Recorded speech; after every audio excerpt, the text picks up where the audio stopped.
boleh ya. Jadi gini, ya. Dari tadi kan ditanya tentang Yesus terus kan? Ya, saya ingin bertanya kepada Bang Juma. Ya, di dalam surat Al-A'raf 157. Yaitu orang-orang yang mengikuti Rasul Muhammad, Nabi yang umi, tidak pandai baca tulis, yang namanya mereka temukan tertulis di dalam Taurat dan Injil. Oke, pertanyaan saya, Taurat yang mana, Injil yang mana? Ya, saya minta Bang Juma tunjukkan data, Taurat yang mana yang menuliskan nama Nabi Muhammad, Injil yang mana yang menuliskan nama Nabi Muhammad. Ya, orang-orang yang mengikuti Rasul Muhammad, Nabi yang umi tidak pandai baca tulis, yang namanya mereka temukan tertulis dalam Taurat. Saya minta data yang valid, ya, yang resmi, ya, kalau memang nama Nabi Muhammad tertulis di dalam kitab Taurat, ya. Tetapi, ya, saya tahu Bang Juma akan menjawabnya di mana. Dia akan membuka tafsir Kemenak di Ulangan 18 ayat 18. Nih. Saya yakin Bang Juma akan bawa data ini. Yohanes 14 ayat 16. Ya, tetapi bukan itu pertanyaan saya Juma. Bang Juma, bukan itu. Ya. Ketika gereja Katolik, ya, saya menunjukkan data. Ketika gereja Katolik, ya, ingin mengkanonkan kitab Perjanjian Lama, ya, ada yang namanya etika. Ya, ini buku ISBN ya. Ya, menelusuri tulisan-tulisan Deuterokanonika ya, di halaman ke-27. Ada yang namanya gereja Katolik ya, ya, dokumen Komisi Kitab Suci yang berjudul The Jewish People and Their Secret Scripture in the Christian Bible, disingkat dengan JPSS. Sebenarnya dimaksudkan untuk memajukan hubungan yang dekat antara gereja Katolik dan Yudaisme. Ya, pertanyaan saya, ketika Kemenak menafsirkan ini, silakan tunjukkan datanya. Kalau tidak, kalau memang ini adakah data yang valid, ya, bahwa sudah ada hubungan antara kedua belah pihak, antara Kemenak dan juga teman-teman, ya, yang beragama Islam atau dari Yahudi, ya, harus ada punya hubungan. Kalau tidak ada hubungan sama sekali, lantas Taurat yang mana? Injil yang mana? Kalau memang ini tidak ada datanya, saya minta jurnalnya resmi, hubungan kesepakatan, kalau memang Ulangan 18 ayat 18, Yohanes 14 16 ini merujuk pada Nabi Muhammad, saya minta di mana kesepakatannya antara orang Kristen dan juga Kemenak masalah ini. Kemudian kedua, saya berbicara Taurat. Kalau memang tidak ada, Taurat yang mana yang membicarakan tentang Nabi Muhammad? Itu pertanyaan saya. Saya harap Bang Juma bisa menyampaikan. Saya mirroring kan, karena saya nggak bisa mirroring dengan Isa. Itu kesepakatan di room ini. Ya, aturan. Jadi saya nggak bisa mirroring. Ya, mirroring sesuai kesepakatan adalah tanyakan tentang Nabi Muhammad. Jadi saya tanyakan tentang Nabi Muhammad dalam surat Al-A'raf 157, bahwa Nabi Muhammad yang tidak pandai baca tulis tertulis dalam Taurat dan Injil. Taurat yang mana, Injil yang mana? Kalau memang Injil Yohanes 14 ayat 16, pertanyaan saya, sudah adakah kesepakatan seperti yang dilakukan oleh gereja Katolik dan juga Yudaisme dalam semangat Konsili Vatikan II? Saya bisa tunjukkan datanya, dan saya punya buku. Nih, beberapa buku saya punya. Ini buku JPSS. Ya, saya bisa tunjukkan. Saya minta data yang valid, jurnal yang resmi, seperti yang dilakukan oleh gereja Katolik dan Yudaisme dalam semangat Konsili Vatikan II, atau ada hubungan antara Kristen dan juga Islam, sehingga Yohanes 14 ayat 16 ditafsirkan oleh Kemenak. Saya minta jurnal yang resmi. Saya tidak minta yang mana-mana. Ya, karena saya tidak bisa mirroring dengan Isa, ya saya tanyakan mirroring dengan Nabi Muhammad. Dengan hormat. Ya, itu aturan debat ini, di sini. Saya nggak keluar dari tema. Saya tetap berada di dalam tema, ya, dan saya ingin bertanya. Nih. Pertanyaan saya simpel nih. Nggak kemana-mana. Karena saya mau mirroring. Dari tadi saya merasa terdesak, tak terdesak, karena saya ditanya iman Kristen terus. Makanya saya mirroring. Nama Nabi Muhammad yang tertulis dalam Taurat dan Injil. Injil yang mana, Taurat yang mana?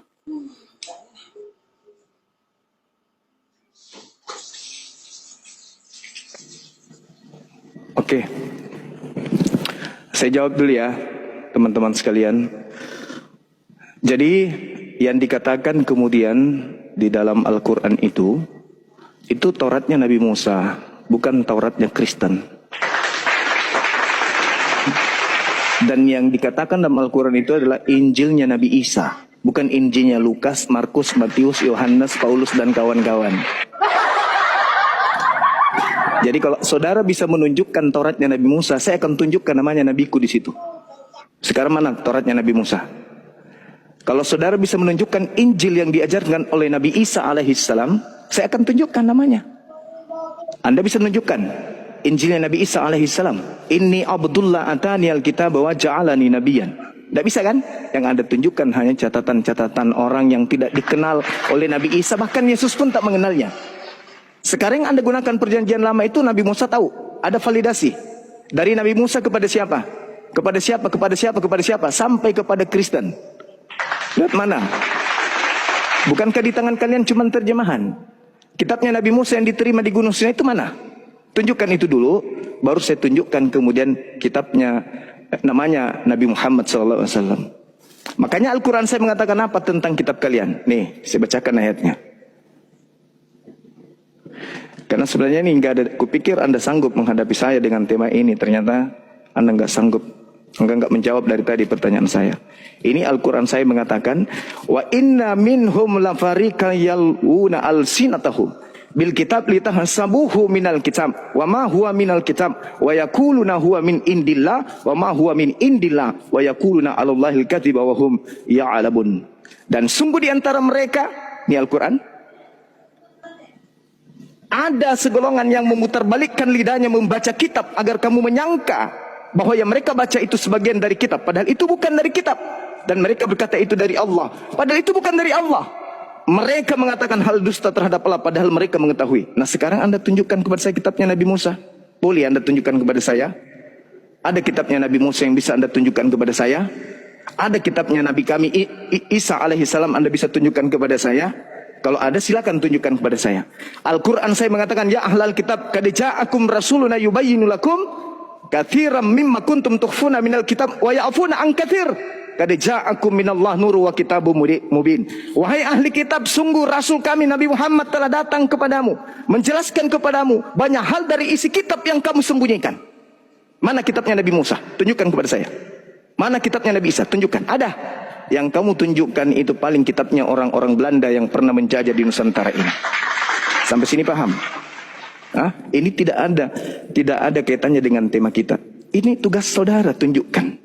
Siapa Yesus yang diangkat tangan kanan Elohim tanpa mengalami kematian, tanpa ditinggal di alam kubur? Dan siapa Kristus yang keluar dari kubur ini, yang tiba-tiba menjadi Kristus bagi orang Roma?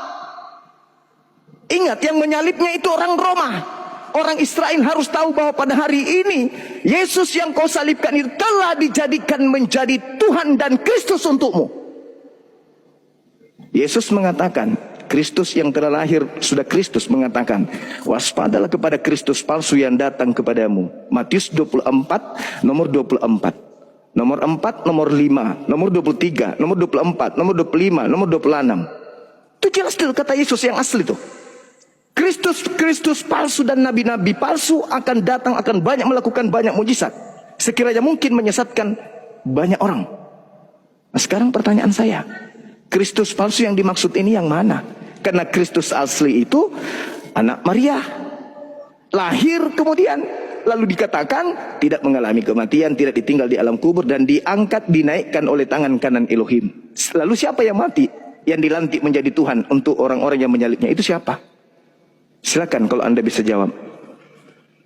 Jangan lari kemana-mana. Kalau Anda nggak sanggup dengan tema ini, karena Anda yang nantang saya.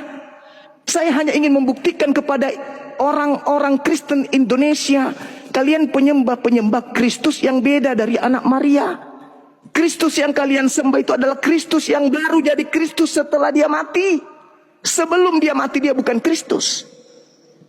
Nah, lalu hubungannya dengan Kristus palsu itu jelas bukan? Kristus palsu itu jelas bukan? Oke, terima kasih. Berarti tidak ada ya, Bang Juma ya. Nah, kalau Bang Juma mengatakan bahwa ya kitab yang apakah Bang Juma ya? Apakah Bang Juma mengatakan bahwa kitab yang dipegang oleh itu sudah palsu? Ya, apakah sudah palsu?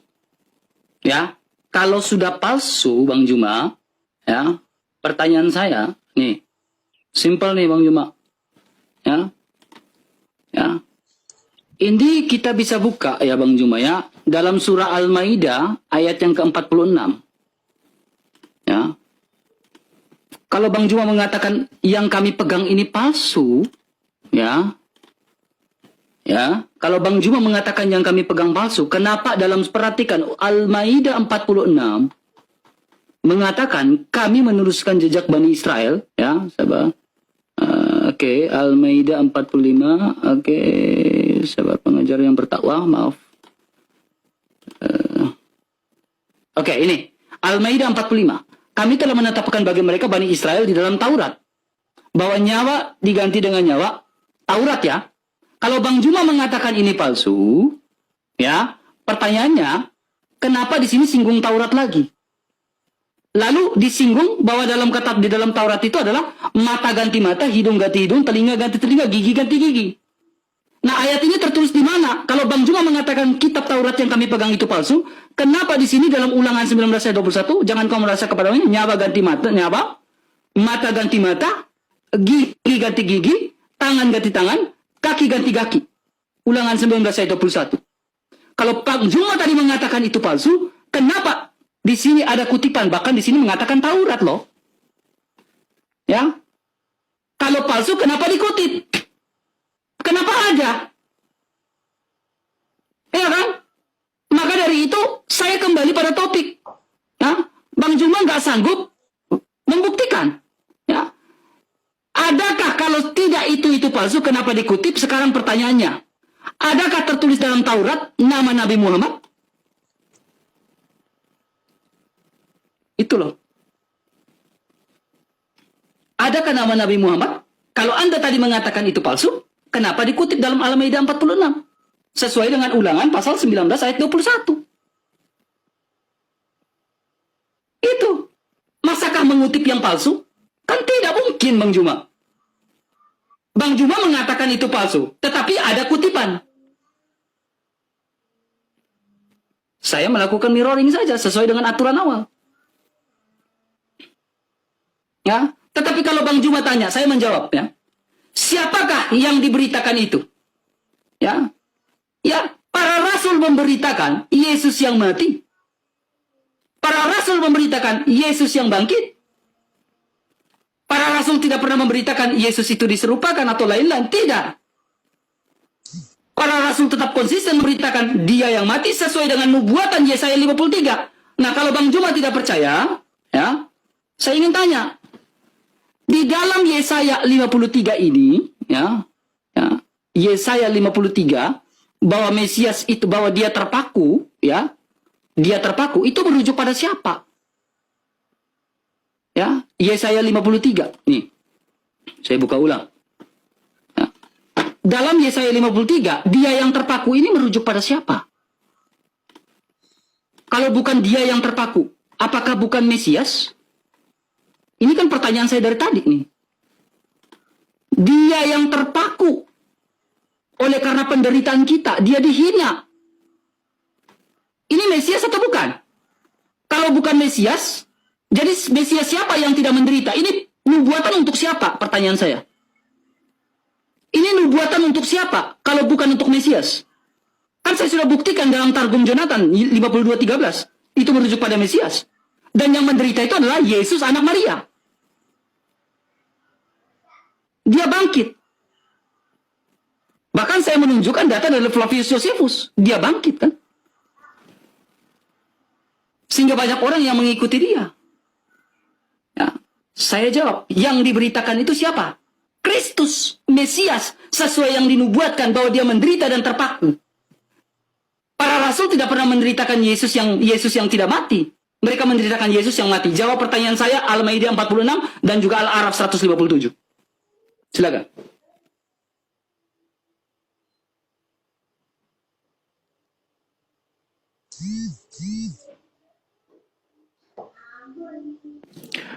Baik, saudara, Anda mengambil Yesaya 53. Kalau Anda membaca di dalam kitabnya orang Yahudi, Yesaya 1, jelas sekali diterangkan di Yesaya 1 itu. Saya bukakan ya. Sabar. Kita buka di Yesaya 1. Sebenarnya kalau kita sudah hafal data itu tidak perlu ditunjukkan lagi, tapi nggak apa-apa. Ini makan waktu banyak sih sebenarnya. Oke. Nih, saya tunjukkan kepada saudara supaya Anda belajar sedikit ya, temannya. Nih, Yesaya 1 nih ya. Nih. Ini menceritakan apa? Buku ini berisi tentang pesan-pesan Yehuda dan Yerusalem yang dinyatakan Allah kepada Yesaya anak Amos pada masa usia Yotam, Ahaz, Hezekia dan yang memerintah di Yehuda. Nih. Saya ulang ya, nih. Jadi Yesaya itu memiliki penglihatan yang diberikan kemudian oleh Tuhan, penglihatan yang membahas tentang apa? Tentang Raja Amos, Uzia, Yotam, Ahaz, Hezekia yang memerintah di Yehuda. Tidak ada hubungannya dengan Yesus. Paham ya, Dek? Gak ada hubungannya dengan Yesusmu. Nah, sekarang kalau kita melihat di dalam kitab Ulangan 33 nomor 4 nih. Ulangan 33 nomor 4. Ada hal yang perlu saudara pahami di situ. Bagaimana kemudian jelas dikatakan di sana. Kita lihat di Ulangan 4. Ini ya. Saya bacakan ya. Mana nomor 4-nya ini? Ini Anda lihat apa yang dikatakan di sana. Torah sefalanu. Nih. Mose kehilap Yakob. Nih. Yakob. Jadi Torah ini adalah hak kepunyaan Bani Yakob. Bukan untuk Kristen. Bukan untuk Kristen, saudara. Belum lagi kalau Anda membaca Mazmur 147, 19, nomor 12. Ya. Kalau Anda minta saya tunjukkan Mazmur. Kita baca, original teksnya kita baca. Ini kitabnya orang Yahudi ya. Nah ini, kita baca Mazmur nih. Data nomor 19-nya. Tuh. Mungkin Anda bisa baca Ibraninya. Di situ jelas sekali dikatakan bahwasanya hukum-hukum yang diberikan kepada Yakub itu tidak diberikan kepada bangsa lain. Megib de Faraf. Nih. Le Yakub kukaf le misfatap le Israel, cuman kepada Israel saja, tidak diberikan kepada orang lain. Aturan-aturannya itu tidak diberikan kepada bangsa lain. Lo asaken lekol goy omis patim bal yedaum. Haleluya, haleluya, haleluya. Hukum-hukumnya yang datang kepada Yakub, yang diberikan kepada Israel, tidak diberikan kepada bangsa yang lain. Ente siapa? Bani Yakub. Ente Bani Israel. Bukan. Anda bukan Bani Israel, Anda bukan Bani Yakub. Jadi Al-Quran hanya menyinggung orang Yahudi, bukan ente yang harus protes. Orang Yahudi yang harus protes. Ketika Al-Quran bercerita tentang hal tersebut, bukan ente yang harus ribut. Yang harus ribut itu orang Yahudi, bukan ente. Ya ahlal kitab, qad ja'akum rasuluna yubayyin lakum katsiran mimma kuntum tukhfuna minal kitab wa ya'funa an katsir. Anda tadi menyinggung itu kan? Al-Quran saya mengatakan, wahai ahli kitab, sungguh Rasul kami Nabi Muhammad telah datang kepadamu, menjelaskan kepadamu banyak hal dari isi kitab yang kamu sembunyikan. Berarti Nabiku menjelaskan dari isi kitab yang mereka sembunyikan. Jadi kalau ada hal yang sama yang kamu dapatkan dari kitabnya Yahudi yang bukan kitab saudara, ya Al-Quran saya sudah mengatakan itu, bosku. Ini kitabnya orang Yahudi loh yang dibahas ini. Sedangkan yang tema kita kan Kristus. Anda menantang saya kan bahas Kristus. Nyebrang kemana-mana. Berarti Anda tidak sanggup membedakan antara Kristus palsu dengan yang asli. Itu sama halnya Anda sudah melambaikan tangan. Kalau sudah tak sanggup, kita tutup aja. Nggak usah panjang lebar kita. Gitu kawan.